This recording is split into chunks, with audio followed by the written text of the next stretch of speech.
The sensational reporting of Jack the Ripper terrorizing Whitechapel, London in the late 19th century can serve as an archetypal portrayal of the dichotomous, troubling relationship between the press and serial killers. The public craved all the details of the murders of the prostitutes, and the press complied with gaudy descriptions accompanied by a sketch of the crime scene of the eviscerated Catherine Eddowes and an official police photograph of the mutilated body of Mary Jane Kelly in graphic detail, while Jack was depicted as a mysterious, hooded and cloaked, almost gentlemanly figure with a top hat. Almost 1.5 centuries later, the media still amplifies serial killers' notoriety, turning them into mythical figures, almost comic book superheroes or supervillains, feeding a dark cult-like adulation. An explosion of social media in the 21st century has turned into a media circus as clowns enter the arena, turning serial killers like Ted Bundy, Jeffrey Dahmer, and many others into cultural icons, dramatizing their crime scenes to feed the frenzy of the macabre depictions, dripping with fake blood splatter. Personally, I regard this as just plain sleazy, cheap, and nasty clickbait, and it is conjured up by people who have never ever attended a real crime scene in their lives. On a real crime scene, there are no special effects as in the YouTube or the TikTok videos. On a real crime scene, there is no actor playing a dead person, who after the director calls cut will get up, wash the stage makeup from his face and go out for a beer. On a real crime scene, the victims are dead. These were people who were loved by someone who will never see them again. Real crime scenes is an onslaught on your senses and your soul. They are messy and they cause post-traumatic stress. It impacts even the most hardened detectives, and it is certainly nothing to smile or to joke about. I acknowledge an academic approach in the interest of research and education, or even lay people's natural fascination with serial killers and true crime. For since the dawn of humankind, people have a need to understand that which they fear. Unfortunately, an escalation to an almost bloodthirsty craving for the macabre has led to the commodification of serial killer stories, merchandising, and creating killer brands. Some killers, like Charles Mason, have become pop culture icons, with their images emblazoned on t-shirts and memorabilia. This commercialization feeds into the myth of the serial killer as an iconic figure, creating a gaping chasm between the synthetic sensationalism, as I call it, and the reality of their crimes and the suffering of their victims and their families. One mastermind as exploiting the public interest and feeding their frenzy with the help of the media is Stéphane Bourgoin, the so-called French author and serial killer expert, who excelled at capitalizing and profiting from this synthetic sensationalism. Stefan went so far as to claim that his wife was brutally murdered by a serial killer, and indulged audiences and reporters in the most horrendous details of such a murder, even describing that she was decapitated. And then the next moment, he laughs his head off as a reporter asks him if he was ever nauseous on a crime scene. He promised his fans parts of a dead serial killer's body, which he claimed he possessed, if they would buy his books.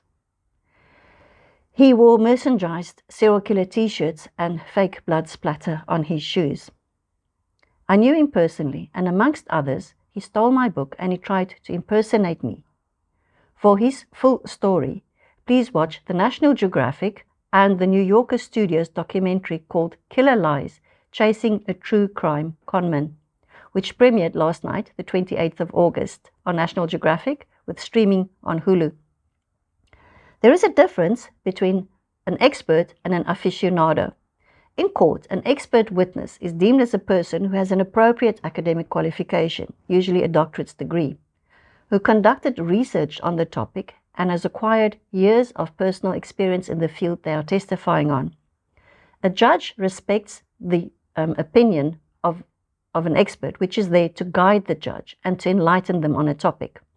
No expert tries to convince or to entertain a judge. Reading murder books and watching many YouTube or TikTok videos on serial killers, watching TV documentaries or fictional shows about them does not make you an expert, nor does copying other people's book. It may make you an aficionado, and I can appreciate the enthusiasm and the passion of an aficionado, but at least acknowledge the limitations of the expert level as amateur. At least fiction writers acknowledge their work is fictional, and crime series like mine clearly state they are based on the truth, but there definitely was creative licensing involved. Many aficionados can only quote statistics and demographics, reciting the names, the dates, and the numbers of the victims of the serial killers, like a schoolboy collecting baseball cards, and can name the names and the scores of the baseball players. The internet crawls with informative websites, and often their facts are just plain wrong.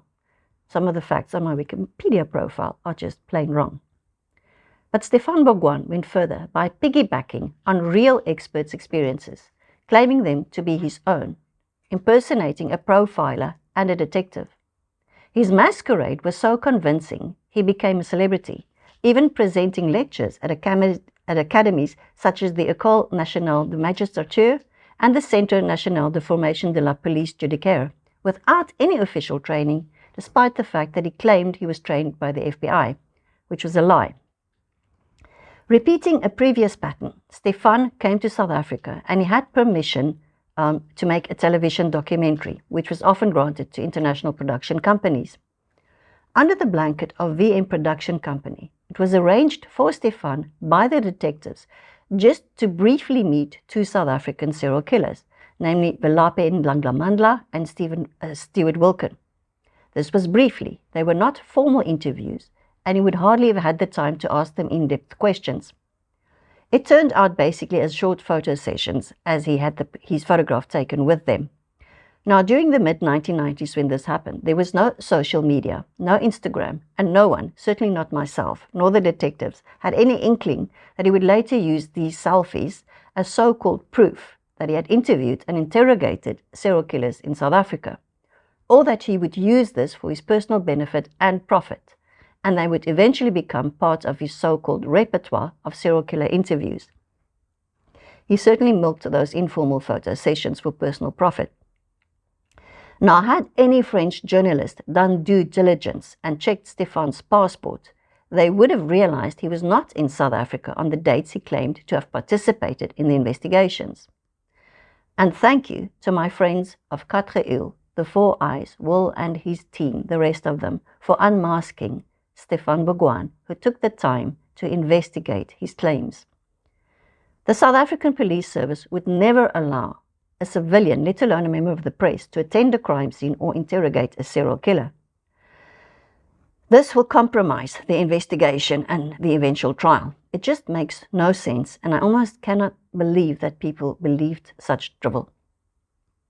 While the media's role in disseminating information is crucial, it can also significantly hinder investigations. The rush to break a scoop often leads to the premature release of sensitive information, alerting suspects, jeopardizing evidence, interfering with witnesses, and complicating the investigative process. Reporting on the exact location or the details of a crime scene can compromise the pointing out of a crime scene. Some witnesses or victims' families sell their stories to magazines or newspapers before the trial. Especially in the case of remote crime scenes, the often intimate details and knowledge only the killer would have indicates his culpability. If this is splashed in the press before the trial, his defense could then claim in court that he was tortured during interrogation and confess to what he had read in a newspaper under duress. During the Station Strangler investigation, the whole community, under supervision of the police, combed the dunes of Mitchell's Plain for the bodies of the children. Now, Norman Simons pointed out the correct crime scenes, even a crime scene that was undetected before. But if he was charged with all these cases, his defense could have argued that just about anybody in Mitchell's Plain knew where those crime scenes were. He was charged and convicted with only one case, and a later inquest on some of the others found that he was probably responsible for them. Now, this full documentary on the Station Strangler, produced by Idea Candy, is to be released on Showmax on the 1st of November 2024. Please watch it. Any police department has a moral duty to warn the public if there is a serial killer on the loose, so they can take precautions. Most of the members of the public, however, do not. They think it can never happen to them, for they think the person is much too ordinary. And this is because they've been indoctrinated and led to believe that serial killers are idolized, or that they are sleazy comic book monsters with crazed eyes, foaming at the mouth, or that they wore top hats like Jack the Ripper. They do not. They are ordinary people. Only in the movies are arrests made and cases solved within the 45-minute time span of an episode. The media seldom reports on the drudgery, the late nights, the groundwork, the observation, the blunders, and the frustration of real investigations, because that is just not entertaining. One of the most significant dangers of sensationalist media coverage is the creation of false narratives that can undermine justice. Serial killers often involve complex psychological profiles and forensic evidence that is difficult to convey accurately in a news story. Some people in Mitchell's Plain still believe that Norman Simons was not the Station Strangler due to false reports. The same applies to the Cleveland serial killer David Selepe, who was shot while he was trying to escape from pointing out a crime scene. Since his trial never realized, conclusive evidence pertaining to his involvement was never made public. This does not mean that it doesn't exist. As the demand for true crime content continues to grow, it is crucial for formal media and informal outlets, such as YouTube or TikTok, to please present such stories with accountability, accuracy, and respect for the victims, ensuring that the pursuit of public interest does not come at the cost of truth and justice. Does the public not also have a responsibility to check the credentials of those reporting on true crime? If you are an academic or truly interested in learning more about criminal minds and profiling, then please subscribe to my Patreon community. Click on the link in the description below. If you just like these YouTube videos, then please give us your thumbs ups, and please, we hope that you find them authentic, informative, and not sensational.